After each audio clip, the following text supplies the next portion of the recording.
Hello बच्चों, let's read this question. The question say that बच्चों question में दो स्टेटमेंट गिवन है, स्टेटमेंट फर्स्ट और स्टेटमेंट सेकंड। स्टेटमेंट फर्स्ट में बच्चों बोला गया है यहाँ पे the thermal stability of hydride of carbon family is in order. यहाँ पर ये गिवन है ऑर्डर।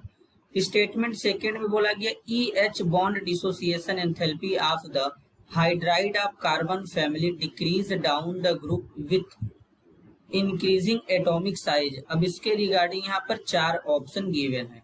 तो सबसे पहले समझेंगे की कॉन्सेप्ट। की कॉन्सेप्ट होगा बच्चों hydride of carbon family, hydrides of carbon family.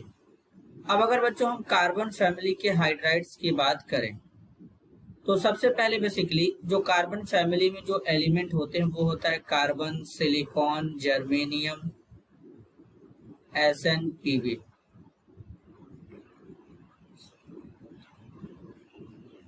अब बच्चों यहाँ पर जब कार्बन से लेड की तरफ चलते हैं तो साइज क्या होता है, इंक्रीज करता है। साइज क्या करेगा, इंक्रीज करेगा। साइज इसलिए इंक्रीज करता है बच्चों क्योंकि नंबर ऑफ सेल इंक्रीज करता है।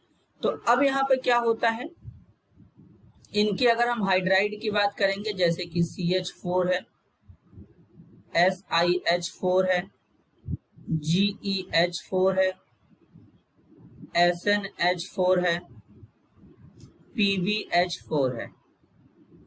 तो इनमें सबसे मोस्ट स्टेबल जो हाइड्राइड होता है वो होता है CH4 यानी methane. Hydrides of carbon are more stable since electronegativity values of carbon and hydrogen are nearly same। सबसे पहले तो बच्चों यहाँ पर जो इलेक्ट्रोनेगेटिविटी होता है, कार्बन और हाइड्रोजन के इलेक्ट्रोनेगेटिविटी में बहुत ज्यादा का डिफरेंस नहीं होता है, तो इसलिए यहाँ पर नियरली ये सेम होते हैं, तो इनका हाइड्राइड स्टेबल होगा। जब ग्रुप में हम लोग टॉप टू बॉटम चलेंगे कार्बन से लेड की तरफ तो वहां पे इलेक्ट्रोनेगेटिविटी डिक्रीज करेगा, एटम का साइज इंक्रीज करता है बच्चों। तो यहाँ पर बेसिकली अगर हम यहाँ पर EH बॉन्ड की बात करें, E हमारा यहाँ पे क्या हो सकता है, E इज इक्वल टू यहाँ पे हो जाएगा कार्बन, सिलिकॉन, जर्मेनियम, SN यानी टीन, लेड, ये होगा बच्चों। तो यहाँ पर क्या होता है कि साइज इंक्रीज करता है। जब साइज इंक्रीज करेगा एटम का तो हाइड्रोजन का साइज तो स्मॉल होता है, तो इनमें एक्सटेंट ऑफ ओवरलैपिंग जो होता है वो अच्छे से नहीं होता है, यानी एक्सटेंट ऑफ ओवरलैपिंग बहुत ही कम होता है बच्चों। तो बॉन्ड वीक हो जाता है और इजिली ब्रेक कर जाता है, तो बॉन्ड डिसोसिएशन एंथैल्पी भी क्या हो जाएगा, डिक्रीज कर जाएगा। तो बेसिकली सबसे स्टेबल हाइड्राइड कौन होगा, CH4 होगा।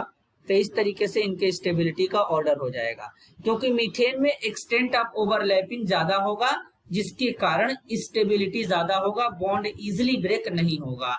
तो स्टेटमेंट फर्स्ट यहाँ पे करेक्ट है बच्चों, और स्टेटमेंट सेकंड भी यहाँ पर करेक्ट है। डाउन द ग्रुप चलेंगे तो बॉन्ड डिसोसिएशन एंथैल्पी डिक्रीज कर जाएगा। तो इस क्वेश्चन के लिए दोनों स्टेटमेंट करेक्ट है, तो करेक्ट आंसर होगा option first. Both statement first and statement second are correct. This is your answer. I hope you understood it well. All the best.